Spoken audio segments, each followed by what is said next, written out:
Mike Ryan.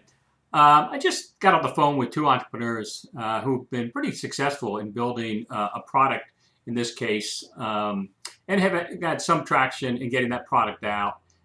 to clients. In our conversation, actually two different conversations I had today revolved around swinging for the fences and trying to get a marquee client that will obviously bring revenues to the company as well as put them on the map, so to speak. And what I caution them to do is, be cautious. I think having a big marquee client's great, but one thing it does do, and I've learned as an advisor, as a board member, as an entrepreneur myself, is that maybe look at as you're in the process of building a product you've got developed and you're selling it in the marketplace, and making sure that you get some singles and doubles, to make an analogy to baseball, as opposed to trying to have a grand slam in the World Series and winning it all. Because what I've found in my experience is that too often huge Fortune 500 companies or Fortune 2000 companies that have big organizations and infrastructure, timing is different on their level than timing is on a growth company or a startup's level. And what I mean is that a startup or growth company really looks at, they're working around the clock, the founders are working around the clock, they are looking at things in the matter of hours or days or weeks or months. And big corporations that have huge budgets, that have thousands of people working with them, that have hundreds of millions, if not billions of dollars, have as infrastructure in place that their ideas are more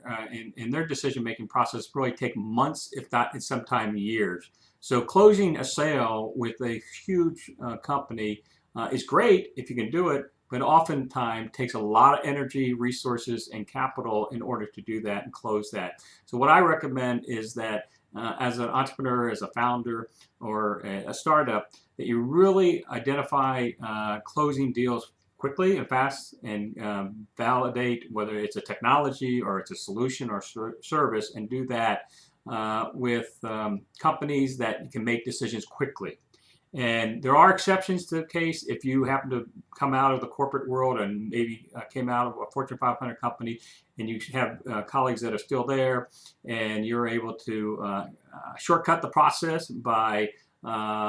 closing a sale, then that's great. I also have had many conversations with entrepreneurs and had experience with myself, is that it takes a long time to close bigger deals with huge companies, meaning Fortune 2000 companies that measure their work in decision-making process in years, months, and not necessarily hours or weeks or months that are critical in a startup that's trying to get traction in sale. So enjoy, but also take caution in pursuing large organizations, and know that they can be benefits, as well as I've seen many startup go under by pursuing large organizations, thinking that they were going to have them. And one thing that I had remind me, not by another entrepreneur I was talking today, is that they spent months working on a deal that they thought was going to close in a matter of weeks or so. And then because they're working with a huge corporation, that person went on and got a promotion or went elsewhere. And so all the work, the deal they had tried to have in place to do the closing for that sale had gone for naught. So consider those things as you build your company, and have a great day.